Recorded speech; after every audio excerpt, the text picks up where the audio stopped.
கருட புராணத்தில் கூறப்பட்டுள்ள பாவத்தின் தண்டனைகள் என்னென்ன என்று தெரியுமா உங்களுக்கு? ஐவரின் இறந்த பிறகு யமதர்மராஜாவிடம் கொண்டு செல்லப்பட்டு நீங்கள் செய்த பாவத்திற்கு ஏற்ற தண்டனை கொடுக்கப்படும்.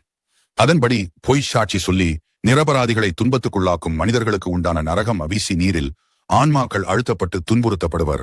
மக்களை கொன்று குவிக்கும் அப்பாவிகளின் உடைமைகளை பறித்துக் கொள்ளும் அநியாயக்காரர்களுக்கு சாரமே யாதனம் என்ற நரகம் நிச்சயம்.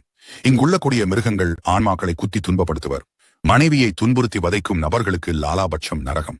இங்கு ஆன்மாக்கள் தீக்கோலால் சுட்டு தண்டிக்கப்படுவர். எந்த தொந்தரவும் செய்யாத மிருகங்களை வதைக்கும் நபர்களுக்கு பிராணிரோதம் நரகம். இங்கு ஆன்மாக்கள் கூர்மையான அம்புகளால் குத்தப்பட்டு துன்பத்தை அனுபவிப்பர். பசுக்களை காரணமின்றி வதைப்பவர்களுக்கு விசசனம் நரகம் கிடைக்கும். இங்கு ஆன்மாக்கள் சவுக்கடியால் துன்புறுத்தப்படுவர். ஒழுக்க குறைவாக பெரியோர்களை மதிக்காமல் மனம் போனபடி வாழும் இழிவு ஜென்மங்கள் பூபோதம் என்ற நரகத்தை அடையும். இங்கு விஷமுள்ள ஜந்துக்கள் இவர்களை துன்புறுத்தும். தர்மமே செய்யாத நபர்களுக்கு வைதரணி நரகம். வைதரணி என்ற நதியில் கொடிய ஜந்துக்களும் பிசாசுகளும் வாழும். இங்கே பாவிகள் விழுந்து துன்பப்படுவார்கள். பாவம் புண்ணியம் எதையும் கண்டுகொள்ளாமல் காசுக்காக எதையும் செய்பவர்கள் சான்மலி நரகத்தை அடைவார்கள். இங்கு முள்தடிகளாலும் முள் செடிகளாலும் குத்தப்பட்டு துன்பப்படுவார். கொஞ்சமும் அஞ்சாமல் பிறர் உழைப்பை சுரண்டி வாழும் மனிதர்கள் போகும் இடம் கிருமி போஜனம். இங்கு புழு பூச்சிகள் கிருமிகள் இவர்களை துளைத்து கொடுமைக்குள்ளாம். தடிகட்ட காம இச்சையால் கொடுமைகள் செய்யும் நபர்களுக்கு வஜ்ரகண்டகம் நெருப்பால் செய்யப்பட்ட பதுமைகளை தழுவி துன்பப்பட வேண்டும். பொய் சொல்லி பிறரது உடைமைகளை கவரும் பாவிகளுக்கு அக்னிகுண்டம். இங்கு எரியும் அக்னிகுண்டத்தில் பாவிகள் வாட்டப்படுவார்கள். பிறரை ஏமாற்றி அளவுக்கு மீறி செல்வம் சேர்ப்பவர்களுக்கு அந்த கூபம். இங்கு கொடிய மிருகங்கள் ஏறி மிதித்து பாவிகளை இம்சிக்கும். குற்றமற்ற எளியோர்களை தண்டிப்பவர்கள். நீதிக்கு புறம்பாக நடக்கும் நபர்களுக்கு பன்றி முக நரகம்.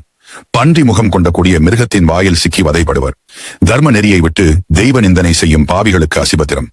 இங்கு பூதங்களால் பல கொடுமைகளுக்கு ஆளாவார்கள். பெற்றோரை பெரியோர்களை இம்சிக்கும் பிறவிகள் காலகுத்திரம் செல்வார்கள். இங்கு அடி உதை பொஷை என்று ஆன்மாக்கள் தவிக்கும்.